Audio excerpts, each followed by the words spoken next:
Welcome back to the Growth Reads Deep Dive. This week, we're going to do a deep dive into Riley Keough's audiobook, From Here to the Great Unknown. It's a memoir. It's about her mother, Lisa Marie Presley.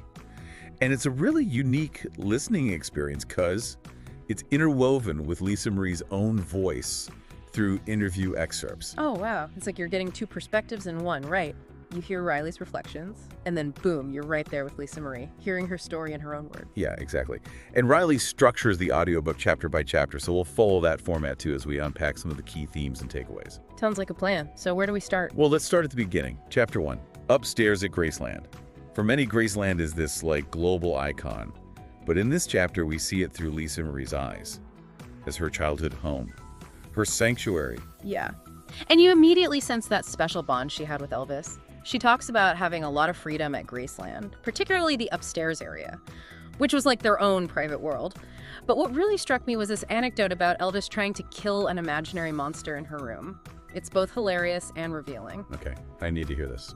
So Lisa Marie describes Elvis like shouting, "Goddamn son of a bitch," as he's attacking stuffed animals, convinced that they're harboring a monster. It's such a vivid image of Elvis, his sullen charm, his intensity, maybe even a bit of his paranoia. Yeah, it definitely paints a picture. And it makes me think about those late-night golf cart rides. She mentions Elvis would take her out, often ending up at her grandfather, Vernon's house. It seems like he was seeking those moments of refuge, a chance to escape the pressures of fame and just be a dad. Absolutely. And that need for escape, that underlying tension between public and private life, it becomes a recurring theme throughout the book. Speaking of tension, chapter 2. He's gone. Takes a much darker turn. Lisa Marie opens up about her constant worry for Elvis's health. Yeah, there's this sense of foreshadowing, like she knew deep down something was wrong. Exactly. She even wrote a poem as a child expressing this fear of losing her father, and she recounts incidents of finding Elvis passed out, which are quite alarming in hindsight. Yeah. And then there's that heart-wrenching conversation just days before his death, where she pleads with him not to die. Yeah. Say, "Daddy, please don't go anywhere. Please don't die." And his response, "I'm not going anywhere." Just devastating knowing what happens next. Yeah, it's almost too much to bear. And then to hear her describe her last memory of Elvis, riding a golf cart with him a week before his death, really underscores the suddenness and shock of his passing. Yeah. Chapter 3, The Wall, plunges us into the aftermath. We see 9-year-old Lisa Marie witnessing her mother, Priscilla, completely devastated by Elvis's death. Yeah, I mean, imagine being that age and seeing your world crumble around you. Priscilla retreats from the world, and Lisa Marie's left feeling lost and angry, struggling to process her grief. It's a stark contrast to that carefree atmosphere of Graceland in chapter 1. Yeah. The wall in the chapter title really resonates, doesn't it? It symbolizes the barriers grief creates, both between people and within oneself. Yeah, it's such a powerful metaphor. And this feeling of isolation, of being trapped behind a wall of grief, stays with Lisa Marie for years. Her return to Graceland after Elvis's death is particularly poignant. She wants that connection to her father's home, but she's also overwhelmed by the changes. It's that constant push and pull between the personal and the public, the intimacy of family, and the weight of Elvis's legacy. That tension continues into chapter 4. There's a bluebird in my heart, which is where things get really heavy. Yeah. This is where Lisa Marie reveals a disturbing incident from her childhood, a man exposing himself to her when she was very young. It's a turning point, shaping her views on men and trust. Yeah, it's a stark reminder of the vulnerability of childhood and how early trauma can have a lasting impact. It's also in this chapter that she talks about the impact of Elvis's fame, the burden it placed on her, and the challenges of being a celebrity child. Right. Imagine growing up in the shadow of a legend.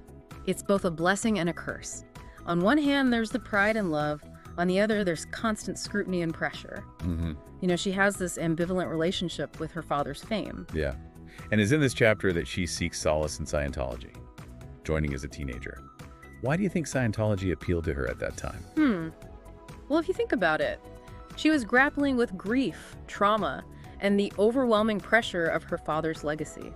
Scientology, with its structured belief system and emphasis on personal growth, might have offered her a sense of control, a framework for understanding her experiences, and a community of like-minded individuals. Yeah. It's like she was searching for something to hold on to. Yeah. A way to make sense of the chaos. Exactly. And that search for belonging, for connection, takes a dramatic turn in chapter 5, Mimi, which focuses on her relationship with Michael Jackson. This is where we get those behind-the-scenes glimpses into Michael's personality, his normalcy and vulnerability that few people ever saw.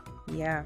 She describes their whirlwind romance, the intense connection they felt, and how Michael surprised her with a proposal during a trip to Las Vegas. Wow. Yeah. It's intriguing that she was drawn to Michael. What do you make of that connection? Well, they were both children of famous parents, experiencing that unique kind of isolation and scrutiny. They understood each other's world in a way few others could. There's a shared understanding, a sense of kinship.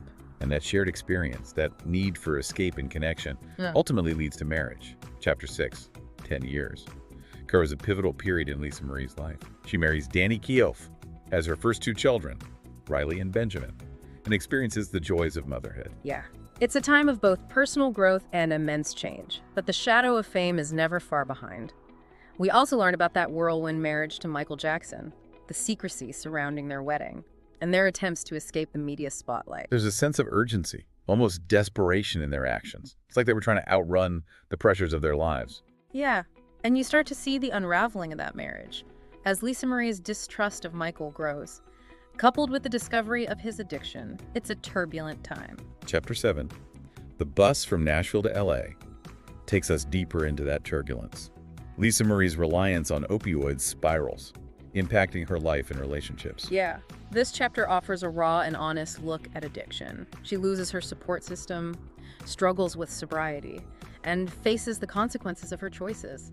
It's heartbreaking to see how her struggles parallel those of her son Benjamin, who is also battling depression and addiction. Yeah, their close bond adds another layer of complexity to the situation. It's like their pain is amplifying each other's. Right, and it all culminates in a family intervention, a desperate attempt to get Lisa Marie the help she needs. The chapter ends with a sense of urgency and uncertainty, leaving us wondering what will happen next. Picking up where we left off in Chapter 8, Ben, we are confronted with the devastating impact of Benjamin's suicide, and the rawness of Lisa Marie's grief is palpable. It's a gut punch. You can hear the pain in her voice as she describes her coping mechanisms.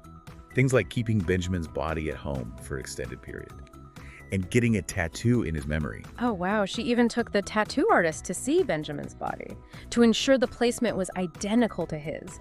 I mean, imagine the emotional weight of that moment. It really speaks to the depth of her grief and this fierce need to keep him close. It's heartbreaking, and it makes you think about the different ways people process loss. You know, what might seem unconventional to some was Lisa Marie's way of honoring her son and making sense of the unimaginable. Absolutely. And it's in this chapter amidst the darkness that we see a glimmer of light. Lisa Marie starts hosting these Sunday gatherings at her home, creating a space for shared grief and support. It's like she found purpose in helping others navigate the same unimaginable pain she was enduring. It's such a powerful example of turning personal tragedy into something meaningful. And it speaks to the human need for connection, especially in times of loss. She was even planning to start a podcast about grief, wanting to reach an even wider audience. That's incredible. It shows her willingness to be vulnerable, to share her story, and to potentially help others who are struggling. And that sense of compassion extends to her relationship with her mother, Priscilla. You know, in earlier chapters, we got glimpses into their complicated history. Yeah, there were those tense phone calls between Elvis and Priscilla that Lisa Marie overheard as a child. And the incident where young Lisa Marie saw her grandmother's cleavage in the bathtub and got reprimanded by Elvis for mentioning it. It's a small detail, but it reveals that underlying tension in their family dynamic and Elvis's protectiveness over his daughter. Yeah.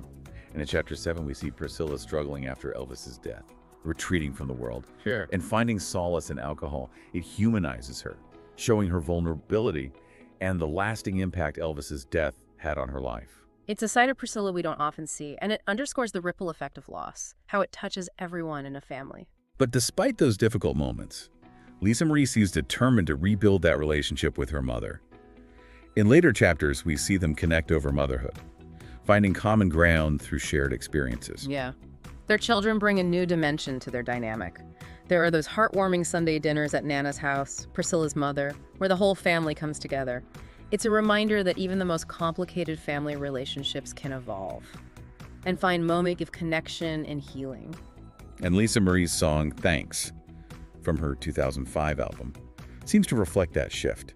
She expresses gratitude for her mother, acknowledging the challenges they faced, But there's a sense of forgiveness and understanding in those lyrics. It's a beautiful testament to their journey together. Speaking of music, it's interesting how Lisa Marie navigated her own musical career in the shadow of Elvis's legacy. Yeah, in chapter 10, she talks about resisting pressure to cover Elvis's songs. Yeah. She wanted to be recognized for her own artistry, her own voice, which must have been incredibly challenging. It's that constant struggle of being the child of a legend, wanting to honor that legacy while forging your own path.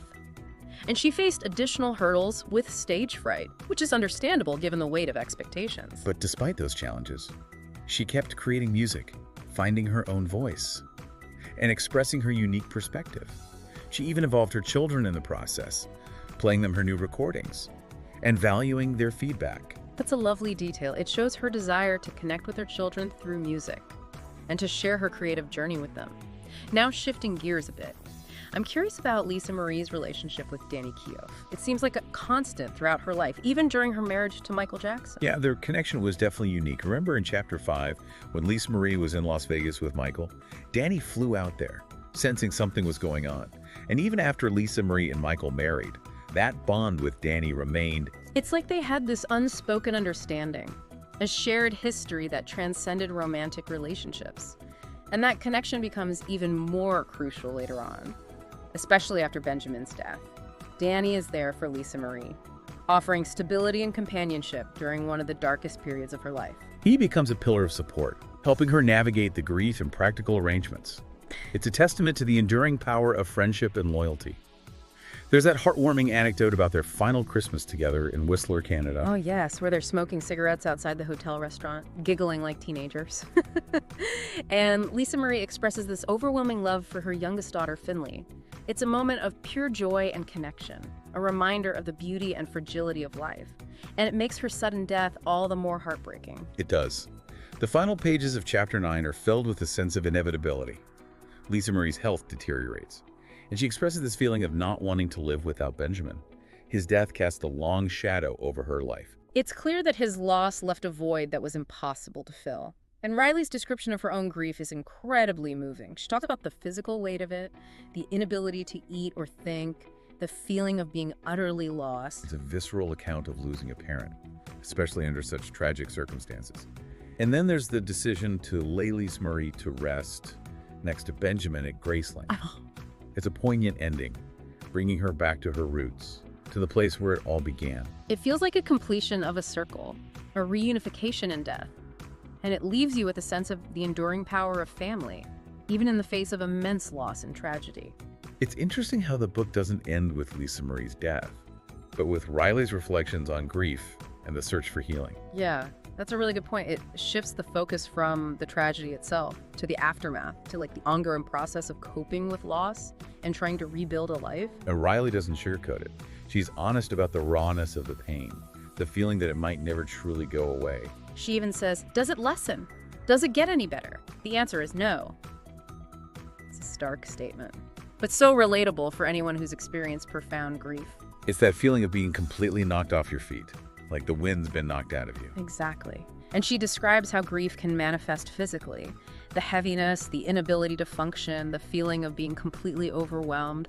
It's a reminder that grief isn't just emotional, it's physical too. It affects every part of you.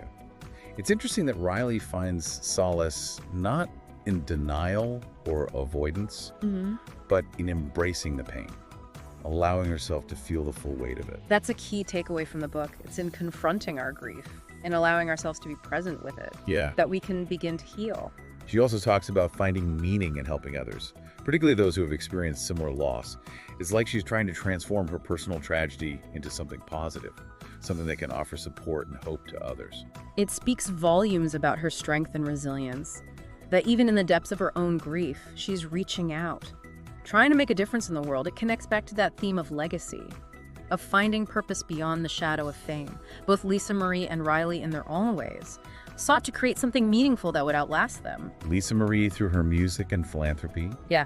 And Riley through her acting, her writing, and now this book. Yeah. From Here to the Great Unknown is more than just a memoir. It's a meditation on life, death, and the enduring power of love and connection. It's a book that stays with you long after you finish listening, prompting reflection. and maybe even inspiring you to reach out to those you love, to cherish the moments you have, and to find your own ways of honoring those you've lost. I think Lisa Marie and Riley would want listeners to walk away with a sense of hope, knowing that even in the darkest of times, there's still beauty to be found in life and in the connections we forge with others. It's a powerful message. We'll reach the end of our deep dive into From Here to the Great Unknown. What a journey it's been. It certainly has. I feel like we've only scratched the surface of this complex and moving story. There's so much to unpack, so many layers to explore. We encourage you to check out the book for yourself and to explore Lisa Marie's music and her philanthropic work for a deeper understanding of her legacy. And if you're looking for more insightful reads and thought-provoking discussions, be sure to visit The Growth Reads at thegrowthreads.com. You'll find a wealth of resources to support your personal and professional growth. Thanks for joining us on this deep dive. Until next time, keep growing and keep reading.